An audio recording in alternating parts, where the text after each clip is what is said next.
The world is full of both extroverts and introverts. Extroverts are bright, confident, and expressive. Introverts, on the other hand, struggle to join groups, fail to express themselves, and often remain friendless. The story follows Yoshida, a 14-year-old boy who sits quietly at his school desk.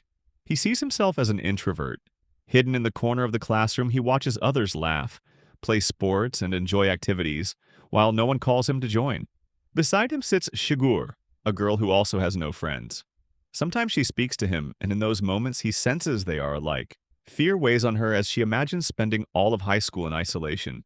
She questions the purpose of living and worries about missing the joys of youth: friendship, clubs, events, and love. She is the type who hides away in the clubroom, listening to metal and avoiding conversation. He notices she does not talk to their classmates either, and only manages to speak with people more withdrawn than her, which makes her feel even smaller. At times, Shigure looks at Mizuki, the confident and admired soccer ace. He is handsome, friendly, and intelligent, the perfect extrovert. To her, approaching someone like him feels impossible. She convinces herself that unless she changes, nothing around her will. The thought saddens her deeply. After listening to her worries, Yoshida becomes concerned and tells her not to act recklessly, but she is firm and declares she will become an extrovert. He is stunned. She explains that to live like an extrovert, habits must change, or success will never come. Then, with the same seriousness, she suddenly asks if he wants to play dodgeball. Shocked, he listens as she explains her idea. From now on, they should practice being extroverts each day together. Since they have nothing better to do, this will be their purpose. Her determination calms him. If she is serious enough to believe in it, then he feels there is no harm in trying. They agree, and she decides they will take turns each day doing something an extrovert would do. She turns it into a competition, saying that challenges will keep them motivated, and the loser must follow the winner's instruction. They will even keep score with points. He admits this is the first time he has joined something like this and asks how it usually works. At last, she proposes a direct challenge. Whoever helps the class president clean the blackboard first will win. He seriously expresses that he feels very nervous because for him it is impossible to call out to someone. She explains this is the mindset of an introvert, while extroverts move forward with confidence, trusting they will not look strange. That very day, she tries it. Yoshida watches in shock, realizing she is serious, though he feels such a step is beyond the reach of introverts. Before leaving, she promises to show him how she changes and declares she will protect what matters. Her fiery determination makes him see her as a heroine. But suddenly her confidence breaks. She trembles, gasps for air, and bursts into tears. He is stunned as she cries out that it is impossible. She explains that when she tries to speak, her body freezes and she cannot move. He gently tells her there's no point in forcing herself if she truly cannot do it. But she insists that if she stops, the president will remain in trouble. She begs for another chance, her reckless resolve astonishing him. Again she freezes, and Yoshida himself feels stiff just watching her. He notices the gap between her words and actions, unsure of what she has been trying to prove. She breaks down crying once more, saying it is impossible. He reassures her she has already done enough. Yet inside he feels like he is deceiving himself. Convinced introverts can never really change. He decides he will save the president himself. With this resolve, he steps forward, telling himself that without change in him, nothing else will change either.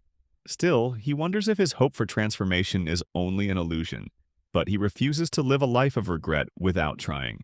Approaching the blackboard, his pulse races. He does not know what to say or how to help. He recalls a time when he tried before but was rejected, and reminds himself that failure is not the end. Redoing something in life does not mean everything is over. His breath quickens, but step by step he pushes forward. Just then, Mizuki steps in first, helps the president, and is warmly thanked with a smile. Yoshida's confidence sinks again as he wonders how someone else can be so natural. To him, Mizuki is the true extrovert. Embarrassed, he leaves quietly. Later, Shigure tells him their match ended in a draw but encourages him not to lose hope. Today, she says they have already taken a huge step forward. The path to becoming extroverts has only just begun, even if results are uncertain. She assures him that talking to him today made her day brighter, and for that reason, she promises to win tomorrow's challenge. The scene shifts to the classroom where friends chat in groups while Yoshida sits alone at his desk. His classmate Mio-kun proudly shows off a new smartphone, passing it around as others eagerly add his contact and make videos together. Watching, Yoshida feels his natural popularity and thinks how extroverts attract people easily, while introverts only connect with those like themselves. Shigure turns to him and asks if he has a smartphone. He nods and asks her back, and she replies that she does. He realizes she is the only classmate who speaks to him, and he recalls their decision to try becoming extroverts together. She then asks about his contacts and is surprised to find only his parents saved. Embarrassed, he admits he has no friends. Shigure says she has one outside family and shows him her dentist's number, calling him kind. Yoshida points out that this is not really friendship. He feels as if both of them deny their own weaknesses while dismissing others. Just then, she declares a new challenge. Whoever increases their contacts first wins. He is uneasy, knowing it should be simple, yet for people with no friends, it feels strange and frightening. To them, a contact means proof of acceptance and existence. She pushes him to stop doubting and just act, calling it the discipline needed to become an extrovert. She explains her extrovert point seals, where every win earns a point, and 10 points force the other to grant a request. Since yesterday's match was a draw, they start again from 0. She seems determined, and he finds her unexpectedly cute and full of spirit. She urges him to begin. Yoshida steps forward nervously, feeling how unnatural asking for contact feels to an introvert. His eyes fell on Meow-kun, laughing with friends. Yoshida thinks joining them might help, but the crowd around Meow makes him anxious. He decides to wait until he is alone. Yet from class to breaks, sports, and even cleaning, Meow is never without company. Yoshida grows discouraged, feeling his popularity untouchable. As the day ends, Meow mentions going to the staff room for class duties. Yoshida seizes the chance and rushes after him, just as Shigure also calls his name. Surprised to see her, Yoshida realizes she had the same idea. Meow calmly asks what they want, but neither can answer. Shigure suddenly trembles, then runs away. Yoshida chases her while Meow wonders if he did something wrong. Outside, Yoshida asks if she is all right. Shigure refuses to try again, calling herself hopeless. She admits her breath grows heavy and words vanish whenever she talks to people, and she always runs away fearing rejection. That is why she has no friends and feels miserable. He sees despair on her face and confides that he too chased Meow all day but could not reach him because of the crowd. He notes how his smile even reached introverts like them, a moment that felt dazzling. She quietly wonders if wishing to shine sometimes would be wrong. To him, she seems like any ordinary girl. He realizes she also spent the day chasing Meow, longing for someone to talk to. He tells her at least she managed to call Meow's name, which itself is a big step. She blames herself for showing her weakness and failing to get his contact, but promises to try harder tomorrow. Back in class, they feel exhausted. Yoshida jokes to himself about aching muscles. Seeing her on her phone, he asks, and she says she is going home because her favorite band's new single is out. She leaves, and he stands alone, sadness on his face. He wishes he had encouraged her more but calls himself hopeless too. Remembering her words about making friends, he suddenly runs after her, asking if they can share numbers with each other. Flustered, Yoshida apologizes, embarrassed at the thought of exchanging contacts with her. He tells her to forget it, but Shigure confidently exchanges their line IDs, and for the first time, they add each other as friends. She asks him to send a message since she has not saved his number yet, then declares it her victory because she added him first. He is shocked at her clever move, realizing she is not ordinary at all. He cannot believe she won so easily and raises his voice in frustration. The next morning at school, students greet each other cheerfully, but Yoshida feels uneasy when he sees that the first point has already gone to Shigure. She calls out with a strange brightness, declaring it a fantastic morning, then adds darkly that it is so good she feels like throwing up and even hurling filth at others. He is startled and tells her to speak more positively if she wants to be popular, but she answers seriously that wanting popularity does not erase her hatred for the world. Nearby, a commotion rises as a girl is scolded for her skirt being too short. Tsubaki-sensei, strict as ever, points out it is 5 centimeters above the knee, breaking rules. Yoshida wonders why he is so harsh, but Shigure calmly decides this will be their new battle, to violate school rules in front of Tsubaki. She explains that cheerful people gain confidence by breaking small rules, something they lack. Whoever dares the boldest violation will win, but if Tsubaki catches them, they are out. Yoshida is nervous, but she suddenly screams and runs off.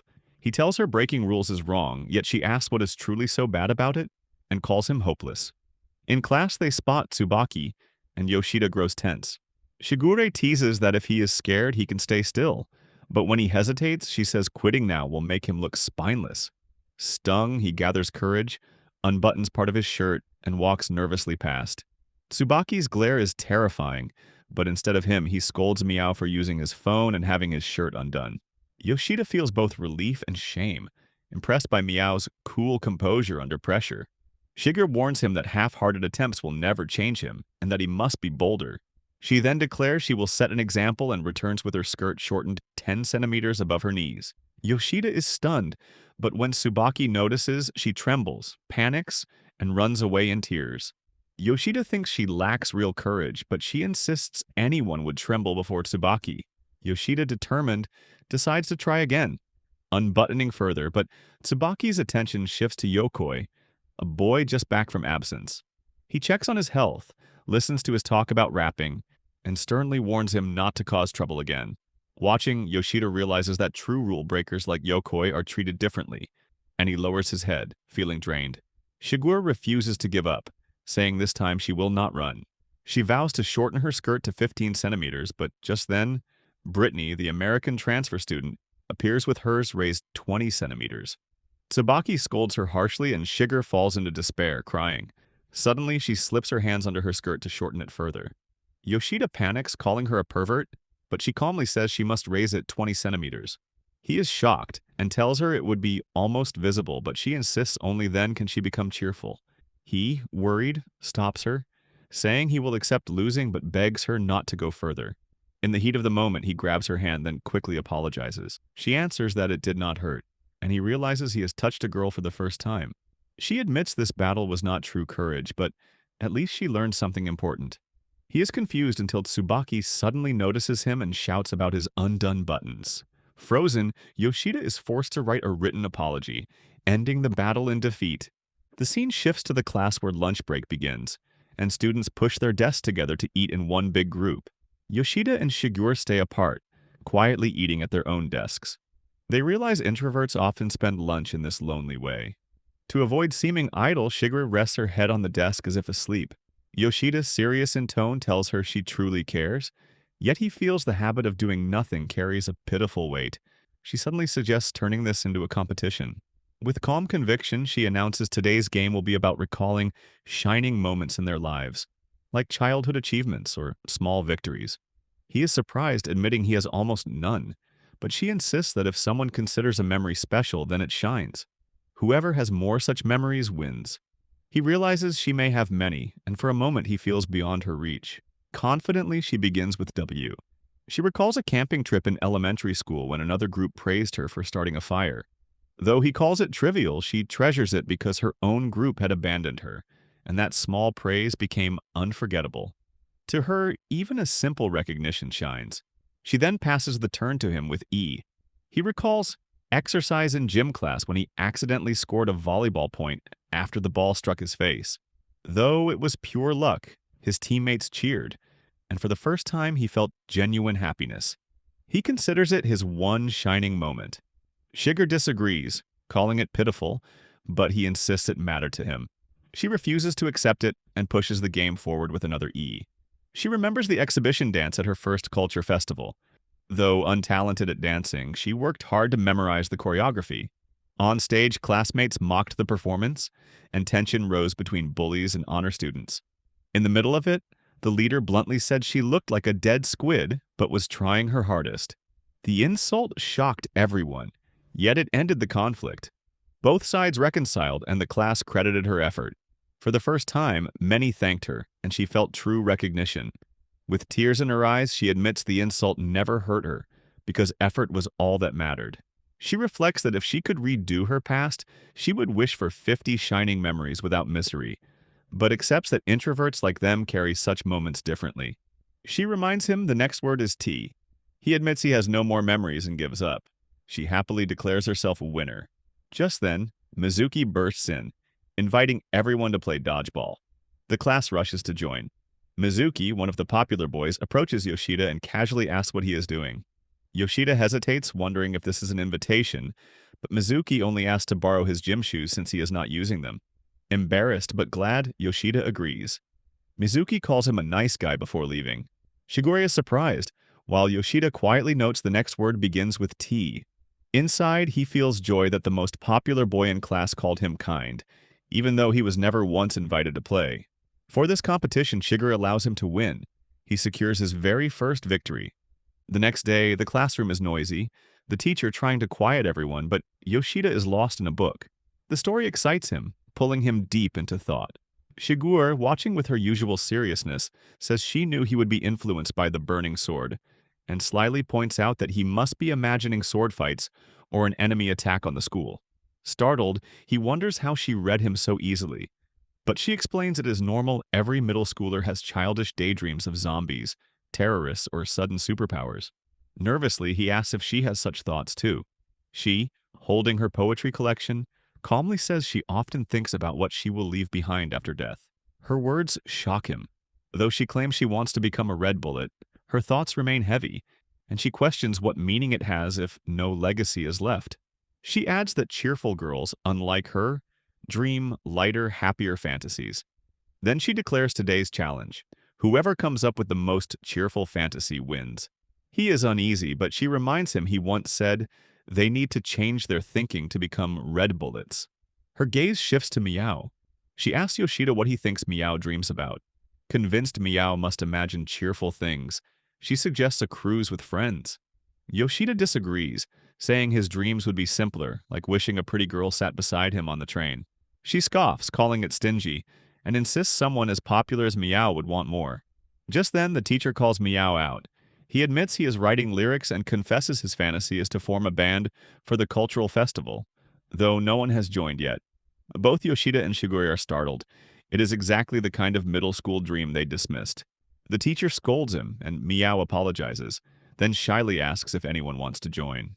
Shigure realizes how hard it is to predict another person's fantasies. Her eyes then move to Wakaba, the top student, stylish and surrounded by friends. Yoshida admits he cannot handle her, and Shigure says girls like Wakaba never notice gloomy boys like him.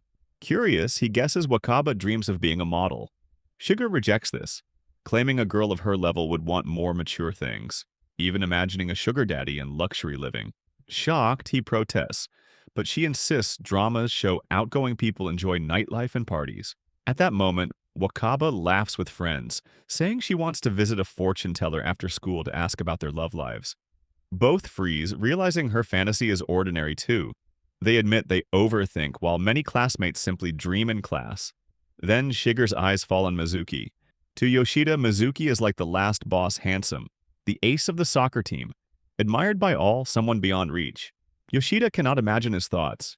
Shigure calmly explains that even outgoing people have fantasies, but unlike them, cheerful people live fully in reality, surrounded by friends. For them, the present is enough. He is shaken as he realizes their reality is brighter than fantasies. She nods, calling their way of thinking amazing. The bell rings, ending lunch. He admits defeat, but she assures him that realizing this is progress. He reflects that maybe the first step to becoming outgoing is to stop clinging to delusions, and together they decide to graduate from fantasies. Later, Yoshida notices Shigure with a shoujo manga. Surprised, he teases her for secretly enjoying love stories. Flustered, she denies it, saying she only reads to study emotions, but he sees through her. He realizes she truly loves romance, which surprises him. Nearby, Mizuki chats with a girl, saying math was boring and he was half asleep. Casually, he admits he was daydreaming. Both Yoshida and Shigure are stunned. Mizuki explains that he imagined terrorists attacking the school and himself fighting back with special powers. Hearing this, Yoshida looks at Shigure with quiet seriousness, wondering if they spent their time well after all. The scene shifts to the science lab, where the teacher explains that some people lack certain abilities. She announces that today's experiment will be conducted in groups of 4, leaving Yoshida and Shigure surprised. As their eyes fall on Mizuki and Wakaba, they realize the two are red-pilled, making them nervous. Watching them talk so casually, Yoshida wonders how they could even join in, but Shigure reminds him this is a rare chance to speak with genuinely happy people. Determined, she declares today's battle will be to see who can talk to them the most. He feels unprepared, knowing he has nothing to say to them. The experiment begins, and Wakaba casually asks Meow how many people he has dated. Meow replies, 3, leaving Yoshida and Shigure stunned by such a bold topic. Yoshida feels it impossible to join, but then Wakaba suddenly turns to them and asks the same. Stunned and sweating, Yoshida admits 0. Shigure fidgets nervously and he quickly covers for her, suggesting it is 0 for her as well, reminding her to stay composed since she initiated the challenge. She nods, promising to handle it properly next time. With seriousness, Shigure explains she has studied conversation techniques for moments like this. A conversation must continue beyond a single question and answer. Yoshida wonders how they can extend it, but she reassures him she has practiced, then bravely asks the pair about their hobbies. Yoshida worries it's out of place in science class, but she insists any question works if it keeps the conversation alive. She adds that people who don't talk about hobbies are often disliked, and he reflects on how indirect critiques sting the most. Miao calmly shares his hobby of fishing, enjoying trips with friends by the river. Shigure steels herself to keep the conversation going, and Miao continues, explaining that other boys now fish in the same spot, begging for permission even though his group started it. He complains about kamae, and when asked, casually admits he started a band but hasn't found members yet. Yoshida and Shigure realize the conversation flows effortlessly, far beyond their own comfort. After a pause, Shigure joins the discussion, speaking seriously about her love for metal music. She recalls discovering Motorhead in her father's study in 2nd grade, which led her into heavy and dark metal. Yoshida feels puzzled and notices her doomer side emerging, while they consider her words thoughtfully. Feeling she may have gone too far, Yoshida gestures for her to stop, worried she left them behind. Her face falls and he notices her sadness. He resolves to step in, turning to Miao with courage to ask how he speaks so easily to others. Miao explains he's a little silly but enjoys seeing people laugh, which makes conversations fun. Both Yoshida and Shigure are stunned, their eyes wide as the teacher interrupts, calling Miao back to focus. Yoshida reflects on how he has always only spoken to avoid dislike, realizing now the true meaning of empathy. Shigure admits she has always hated the depressed, pessimistic world, but notes that beautiful words still exist. Yoshida encourages her to leave her gloomy thoughts behind. The bell rings for lunch, and Shigure sincerely tells him that she has always admired extroverts, a perspective she never fully considered before. He realizes that she has helped him see things more simply, breaking his habit of always being alone and cautious. He watches her, curious about her laughing face, and sees her busy counting characters in her notebook from the conversation. She shows him proudly that she spoke more than he did, declaring victory with a bright smile. He is left speechless, quietly thinking he does not want to see that kind of joyful laughter again. The next day, class gathers at the Saku-Kashu shopping district for their extracurricular activity of picking up trash. The streets are already clean, well cared for by locals who take pride in their neighborhood. As they move along, Yoshida reflects that he has been walking this path since childhood. Suddenly, everyone's attention shifts to Yokoi. His new haircut surprises the group, and he explains that he worked a paper round to pay for it. Both elders and children greet him warmly, praising him and expressing joy at seeing him again. Yoshida and Shigure, puzzled by the affection he receives, soon realize this is the meaning of local love. Yokoi, mischievous yet devoted to his hometown, is respected because he takes pride in his community and treats everyone as an ally. Having grown up here, it is only natural that people cherish him. Yoshida admits to himself that he could never speak so easily with others. Shigure, serious, tells him it is because he is too closed-minded. Unless he opens up, no one will open up to him. Her words hit him deeply. With that, she declares their next contest, to see who knows more people in the district. Since they are already here, whoever is recognized by more locals will be the winner. He apologetically admits he should win, since he lives nearby and visits often. But she warns him that if no one actually knows him, it will be painfully embarrassing. Confident, he points to the bookstore, insisting he is a regular customer there. He explains that he comes every week, has bought many things, and knows the shopkeeper's history. Once a biker gang member, now an anime enthusiast. Shigure, however, points out that knowing so much about others makes him seem suspicious. He, offended, begs her not to whisper such things. He signals the shopkeeper, silently urging recognition, but the old man only stares at him coldly. Yoshida's eyes sting as he remembers their cheerful chats at the counter, now replaced with indifference. Shigure gently reminds him that shopkeepers are salesmen. They act friendly to customers, nothing more. She also admits she dislikes being recognized in shops, since it embarrasses her and makes it hard to go back. Yoshida, disheartened, wonders why she agreed to the contest at all. Still, he pushes himself to visit other shops. only to be ignored everywhere. With his confidence crushed, she steps forward calmly and says it is her turn.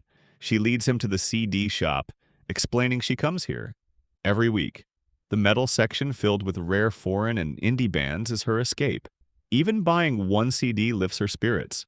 In an age of digital music, discovering bands on vinyl makes her happy. Her passion surprises him, especially when she describes how even hardcore sounds give her strength. Soon, they spot the clerk.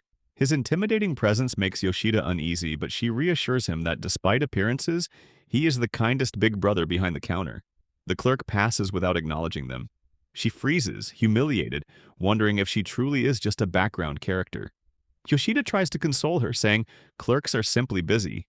Then the clerk turns back. She stiffens, but he just comes to Yoshida and says that the anime song corner is upstairs. Yoshida is stunned, realizing he instantly assumed she was a weeb. She fumes, declaring it unfair that he only spoke to her. Determined, she insists she will not give up until he properly notices her.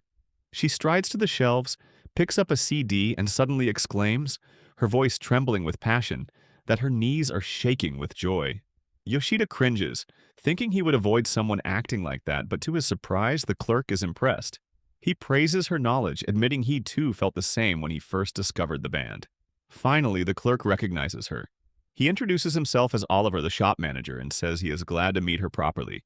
Yoshida watches, realizing Oliver is not intimidating at all but genuinely kind. Outside, Shigure beams with satisfaction, declaring victory since someone recognized her.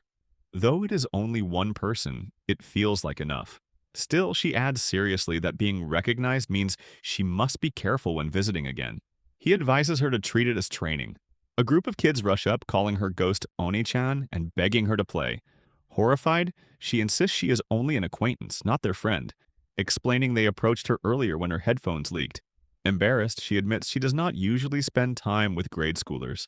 She gently tells them she is busy with activities but might play next time. The children nod, then mention a policeman's warning about a suspicious man in the district who goes around asking strangers if they know him. They caution them to be careful before leaving. Yoshida is stunned that everyone now knows her, but Shigure bursts out in frustration, insisting she is not happy at all. The scene shifts to the old building, where the students sneak around curiously. Suddenly, Tsubaki-sensei appears, shouting at them for breaking the rules. He reminds them he already forbade entering and scolds them for sneaking inside. Ushering them out, he warns the place is unsafe. The group apologizes and runs off, blaming Meow for being too loud. Shigure, however, remains curious about the rumored message on the pillar. Back in class, Yoshida explains that this is part of the courage test made popular by the Sunshine Squad. He says anyone observing classmates could learn that the old building's first floor has a forbidden room, said to be haunted, and a pillar there hides a secret message. Whoever finds it first gets a prize like free juice. She listens carefully, then declares today's battle. The first to see the message wins. He reacts with disbelief, but she teases him for looking scared. He denies it. She insists they will do what cherry guys do and become red-pilled, telling him to meet her at the old building. When they arrive, pushing through pages, he admits he wonders how to enter since the place is surrounded by a wall. She says she knows a way. Noticing his nerves, she tells him he looks scared. He insists he is just careful, saying, preparation is the key to success. Still, he trembles inside, hating horror films but also fearing ridicule. She remarks he looks like someone who enjoys horror movies and admits she loves them herself. She wonders why cheerful people enjoy courage tests, while he silently thinks he will never understand why people like such danger. She warns that ever since the rumor spread, people patrol the area and Tsubaki-sensei often checks. Then she shows him a hole in the wall, hidden where few pass, confessing she used to come there to cry alone. The memory startles him. They reach the old building and see the window of the forbidden room is locked. She comments that even being there is against the rules. The pillar is in sight, but the message cannot be read. The eerie atmosphere makes him uneasy, as though something might appear behind him. He shakes it off as silly. When she steps near, he screams, mistaking her for a ghost. She feels hurt, her eyes welling, but explains it is because he always thinks she looks mischievous. Then she reveals binoculars, saying they can look inside. He protests that it is unfair, but she replies that trickery is part of any contest. Looking through, they suddenly spot Yokoi and the class president inside, close and affectionate. Yoshida is shocked, wondering if they are secretly involved. She warns not to jump to conclusions. He suspects the president might be the reason Yokoi has been coming to school. Soon, Tsubaki-sensei appears inside, and they realize the two might be caught. Both feel the weight of the moment, the brilliance and energy of youth unfolding before them. She reminds Yoshida it is still a contest. She declares she will shine once she sees the message. He admires her determination, though the intensity of such passion feels overwhelming. Scanning carefully through the binoculars, she finally spots the names carved into the pillar alongside Tsubaki-sensei's notice. Seeing this, she trembles in shock and collapses to the ground. At that instant, Tsubaki-sensei shouts at them, furious about coming back to the building. He demands they stop fooling around and orders a formal apology. Meanwhile, Yokoi and the president are caught together in the tension of the moment. Yoshida and Shigure witness the harshness of reality in contrast with their playful competition. Despite everything, Shigure wins the battle. Yet both of them are forced to write their apologies, reminded of the consequences of chasing after forbidden places.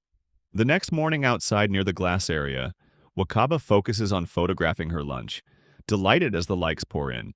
The other girls ask about her followers, and she cheerfully reveals she has 15,000. The likes feel truly motivating, and she imagines she couldn't live without Instagram. Watching this, Shigure asks Yoshida if he has an account. He denies it, saying no one would care, while Shigure admits she doesn't either, noting it would feel too depressing. He notices her enthusiasm and realizes she wants to post pictures of food or the sky to gain likes. She reflects that people who shine on social media truly resemble the sun, living fulfilling lives. She explains the day's challenge. The winner will be whoever posts the cheeriest content on Instagram. He realizes he must create an account. She encourages him to make his social media debut. Though hesitant and anxious, she calmly reassures him to go with the flow. Setting up his account, he feels nervous, and she advises him to choose a cheerful username. She checks Wakaba's username, but he admits it feels far too advanced for him. Curious, she asks if he plans to add something cute in his bio. He begins selecting a username, making her laugh. They examine profile pictures, and he realizes it took him 5 minutes to create an email, username, and password, and now he must choose a profile picture. She reassures him and suggests using classmates' pictures as references. Observing Instagram profiles surprises him. Meow's profile shows casual, relaxed moments. Another student talks from behind, and Mizuki shows his favorite artist. Perhaps he doesn't reveal his face because he is stylish. Shigure likes the idea and shows him the picture of her favorite artist. Yoshida doubts if she truly wants to appear so cheerful, and points out it isn't a typical middle school girl's profile picture, but she insists she likes it. He nervously chooses a plain gray image. She warns it's too neutral to appear cheerful, and advises him to pick something simple and relatable, which he accepts. They register their accounts and make their first posts, uploading pictures of food and flowers to engage followers. He notices his posts feel unnatural, stiff, and forced. She reminds him to emulate Mizuki, whose posts appear genuinely cheerful. Seeing Mizuki's small nail picture earn 1,000 likes, both feel envious, frustrated by the apparent unfairness. The envy pushes them to continue posting, striving to improve. Finally, they check Wakaba's post from yesterday and are startled by her silhouette-themed post, noticing how effortlessly it draws attention. They reflect on Wakaba's and Meow's posts, realizing she claims they aren't together but goes home with Meow, nearly a couple, and has warned anyone else to stay away. They anticipate she might soon post their shadows holding hands. Shigure throws her phone in frustration, but he reassures her calmly, acknowledging the others operate on a completely different level. She decides to focus on posting something positive from today. He agrees, noting the brightest, happiest post will win. They continue sharing humorous posts to engage followers. He feels uneasy, the posts feel unnatural, and the dark undertone makes being cheerful surprisingly uncomfortable. Quietly, they reflect on their strategy. Despite the embarrassment, he finds competing with the girl beside him enjoyable. She shows her phone again, and he senses her post is slightly brighter, giving him a glimmer of hope. He realizes this might be her first win, feeling surprised and encouraged, while she begins planning her next post, enjoying the playful competition with the boy beside her. The scene shifts to the class where the teacher explains that while modern tools like social media and email are convenient, letters are still used for important messages. She instructs the students to write a letter to the person sitting beside them. The class hesitates, finding it strange. Yoshida, staring at Shigure's empty seat, remembers she is resting in the infirmary after losing sleep from horror games. When the teacher notices him, she suggests he write a letter to his future self. He feels awkward and embarrassed at the thought. Meanwhile, Wakaba cheerfully announces she is writing to Meow. Embarrassed, Meow points out that he is not sitting next to her, but Wakaba insists it doesn't matter since their seats are close. She asks if he will write back, but he refuses, saying Ryuhei is next to him. Koharu suggests switching seats, but Meow, flustered, refuses again. Watching everyone fool around irritates Yoshida, who thinks they are all just flirting. The class turns to the president, asking if there is anyone she wants to write to. Awkwardly, she denies it, but Yoshida, suspicious, realizes she is already involved with Yokoi. At that moment, Yokoi dozes off and the teacher shouts at him to wake up. He explains he has been delivering newspapers since morning, but she still orders him to write. Reluctant, he hesitates until she encourages the class to write whatever they truly want to say. Suddenly, Yokoi scribbles, "I love you." Shocked, the teacher demands to know if it is meant for the girl beside him, but Yokoi quickly denies it. She reminds the class that letters should express real feelings, otherwise they are meaningless.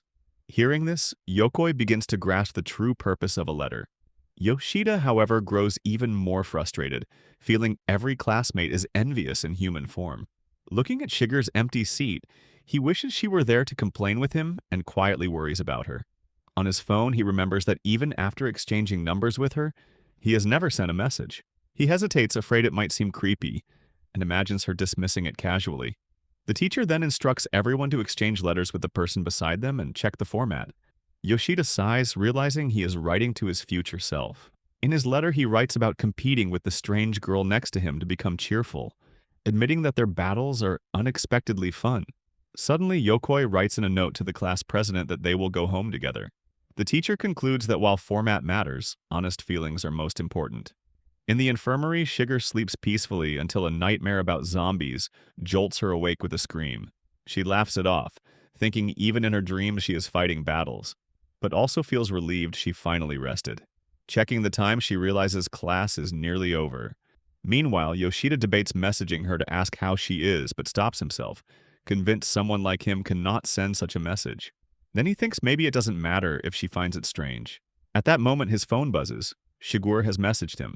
Their texts arrive at the same time and he panics, thinking he replied too fast.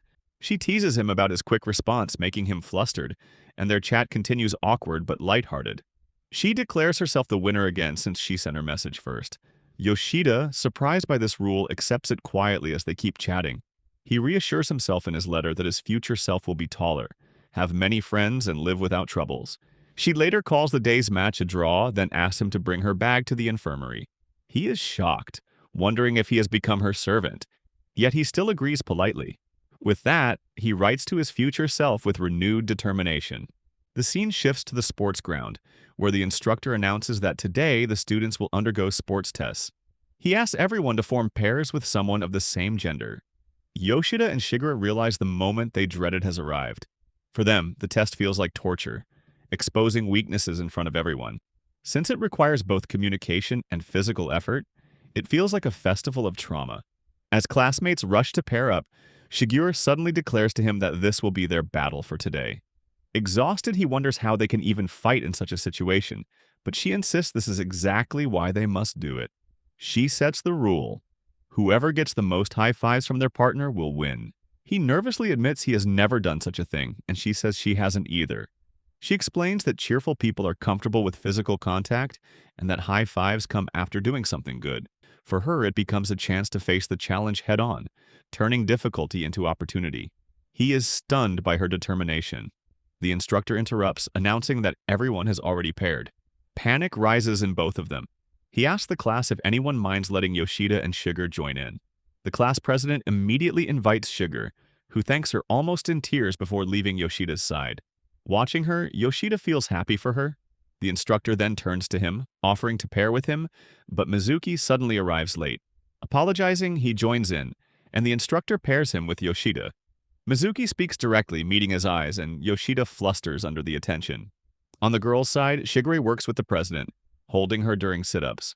When her own turn comes, she struggles desperately, her eyes bloodshot, but time runs out before she can complete many sets. Meanwhile, Yoshida watches Mizuki in the handball throwing test. Mizuki throws powerfully, impressing everyone as classmates cheer. Yoshida, trembling, feels embarrassed to go right after him, but Mizuki kindly tells him to relax and focus. Shocked by his warmth, Yoshida promises to try. He throws with all his strength but stumbles awkwardly, leaving others puzzled by his form. In the girls' grip strength test, the president and her partner cheer for each other happily. Shigure hesitates, but the president reassures her that shouting together will ease the embarrassment. Shigure lets out a scream so loud it echoes through the hall, startling everyone. The boys compare it to a death metal scream, while the president smiles and praises her uniqueness. Shigure, still confused, wonders if this is really how shouting should be. The boys' 50-meter sprint begins, and Mizuki, the soccer ace, runs with blazing speed, finishing in 6.1 seconds. The crowd is amazed, and Yoshida praises him, stunned by his performance. Later, Yoshida accidentally sends a ball flying the wrong way, causing worry. Classmates rush to check on him. Even Mizuki asks if he is fine. Yoshida, drained, feels that life is nothing but suffering. The instructor announces that pairs who finish can submit their sheets and leave. Excited, the girls share their experiences. The president gives Shigure a high five for her effort, and Shigure runs to Yoshida with joy, telling him she got one. Yoshida, exhausted, admits he tried his best, but it was impossible. She gently reminds him that Mizuki was his partner, so nothing could be done, and adds that the president's hand was warm. He accepts her words, comforted. As they prepare to leave, she notes how surprising it is to get carried away in a sports test. He wonders if she is being too harsh, but Mizuki suddenly pats his hand, praising him for doing well. Yoshida freezes, taken aback. As Mizuki walks off, Yoshida quietly decides not to wash his hand that day. The scene shifts to the classroom, where Koharu sits, visibly downcast. Wakaba notices her and approaches gently, asking how she is feeling. Koharu begins talking about yesterday's tennis club match, her voice tinged with regret. Shigure, noticing the interaction, is surprised and goes to Yoshida, telling him that one of their classmates seems upset. Yoshida, puzzled, wonders what this has to do with him, as Shigure opens Koharu's social media to show him that all their classmates are sending encouraging messages. She explains that today's challenge has been set. Whoever can cheer Koharu up the most will win. She emphasizes seriously that cheerful people notice when their friends are sad and make an effort to lift their spirits. The person who can call out to Koharu and make her happy will be the winner. Yoshida feels the weight of the task, realizing how difficult it is to start a conversation with her suddenly. She reassures him that encouragement can also be given via social media. The key is simply to try to make her feel better. He admits he has never encouraged himself and doesn't know what to say. Calmly, she tells him that he only needs to find the right words. He hesitantly asks for guidance, and she hands him a book, explaining that it's meant for moments like this, a guide to read when someone is troubled. He is surprised and asks if she reads such books often. She explains that reading these helps her feel better, similar to how delinquent manga makes her feel stronger. She shares motivational sayings, then explains that while such quotes can inspire, true strength comes from words spoken with sincerity and belief in one's own way, leaving Yoshida deeply moved. She guides him to first analyze the cause of Koharu's sadness. He suggests it might be due to mistakes during the tennis match, but she points out there must be a reason behind those mistakes. Perhaps Koharu was distracted or facing personal issues preventing her from focusing. She explains that they need to help stop these negative thoughts. Yoshida notes that only Koharu truly understands her own feelings. Together, they examine her social media posts to see if other factors are at play. They notice signs of carelessness from lack of sleep and hints of romantic distraction which leave her blindsided and anxious. Seeing all this, Yoshida asks seriously if she means it's acceptable to tell Koharu that making mistakes is fine if her mind is elsewhere and just to focus. Shigure urges him to try, but he grows anxious, fearing her scolding, and admits he cannot advise someone he isn't close to. He considers sharing his own feelings, yet realizes encouragement is hard. She suggests thinking more simply. She points out that Koharu's real opponent is the coach. Without the coach, the problem might resolve itself. She even considers getting rid of the coach, but Yoshida reminds her that it's not that simple. Together, they watch closely, observing exactly how Wakaba encourages Koharu, impressed by her skillful approach. Koharu explains honestly that the coach isn't at fault. She was distracted, thinking about the M station and a boy she notices on her way to school. Yoshida and Shigure are struck by her candid admission. Shigure decides to encourage Koharu using lessons she learned from her reading. Watching her, Yoshida gains confidence, convinced he can do it too. They plan together what words might genuinely help her. Summoning courage, they approach Koharu but hesitate nervously. Before they can speak, her friends arrive. laughing and chatting, effortlessly lifting her spirits. Surprised, Yoshida and Shigure realize cheering someone up is simpler than they thought. Encouraged, Koharu resolves to give her best in tennis, while Shigure understands that the simple desire to make someone happy can itself bring comfort. By the end of the challenge, Koharu wins again. She shows Yoshida that she liked his comment on social media, leaving him astonished while she stays cheerful, teasing him about the small unfairness. She reminds him that encouragement through social media is valid, and quotes motivational lines she studied, leaving Yoshida impressed and humbled. On Sunday, Yoshida goes to get a haircut. Until now, it was always his mother who trimmed his hair, but now that he is in his second year, he must go on his own. It is his first time at the barber's, and he feels nervous. The moment he steps into the shop, the barber greets him warmly and asks what he can do for him today. Yoshida notices how handsome the barber looks. After seating him in the chair, the barber casually suggests styles which he says are popular nowadays. Hearing all these terms overwhelms Yoshida. Hesitant and flustered, he mutters that he only wants it short. The barber asks if cutting just a centimeter will be fine, and Yoshida agrees, restless and wishing to go home. He realizes how difficult it is to express what he wants, even to the point that he cannot explain his symptoms to a doctor. The barber keeps the conversation flowing and asks which middle school he attends. Nervously, Yoshida replies with the name of his school. The barber brightens, saying he also studied there once, and then asks if the school is fun. Yoshida wants to admit he spends most of his time alone and only speaks to the classmate beside him, but seeing his eager face, he holds back. The barber, still cheerful, asks what he has been doing recently. Finding the topic interesting, Yoshida says he enjoys reading and has recently become absorbed in historical novels. The barber reacts with polite surprise, but Yoshida senses his lack of real interest. Still, he refuses to give up, steadies himself, and asks about the barber's hobbies. The barber happily replies that he loves surfing. Yoshida instantly sees him as an extrovert, then carefully asks if he goes alone, but the barber explains he used to go every week with his girlfriend, though they recently broke up. His words trail off and the lively air turns heavy. At that moment, Yokoi enters and starts telling the barber about his own haircut. Seeing him there shocks Yoshida. Such an encounter would never happen in school. Looking closely, he finds him intimidating, yet he convinces himself to try speaking. He even imagines telling Shigure proudly about this later. Nervously, he calls his name, but Yokoi responds harshly. Yoshida's courage collapses, and he regrets trying at all. Meanwhile, Shigure is still asleep until someone wakes her, reminding her that morning has come. After getting ready, she decides to live the day cheerfully and heads into the city. At a record shop, she browses and picks up an album. Oliver, the shop owner, notices her and remembers her. She hesitates but tries to talk. Suddenly, Oliver's son rushes in, proudly telling him he scored 100 on her test. Watching them laugh together, Shigure feels the boy has inherited his father's metalhead spirit. The sight of their warm bond makes her think how wonderful their family is. Leaving the shop with a CD, she feels lighthearted she bought something and even spoke to someone. On her way, she spots a group of lively girls happily eating crepes. She realizes cheerful girls spend their days off this way. Temptation stirs in her, though she barely has money. Still, she decides to try, hoping to feel bright like them.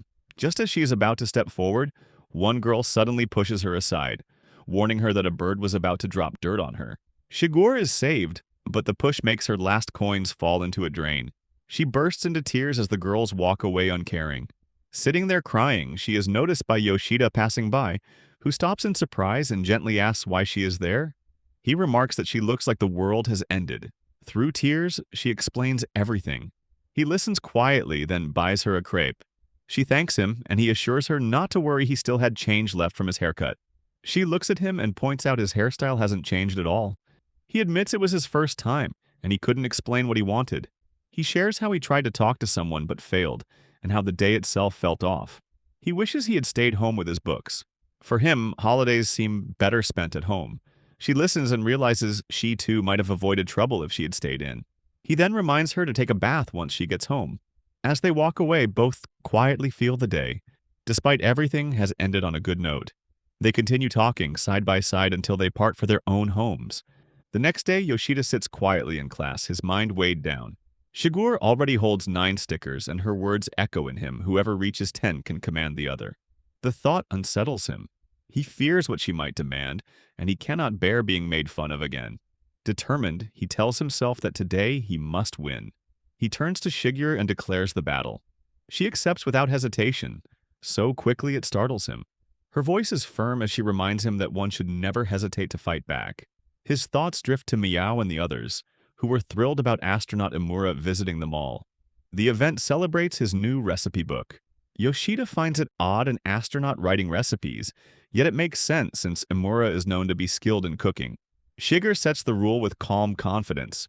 Whoever enjoys the mall event, more will win.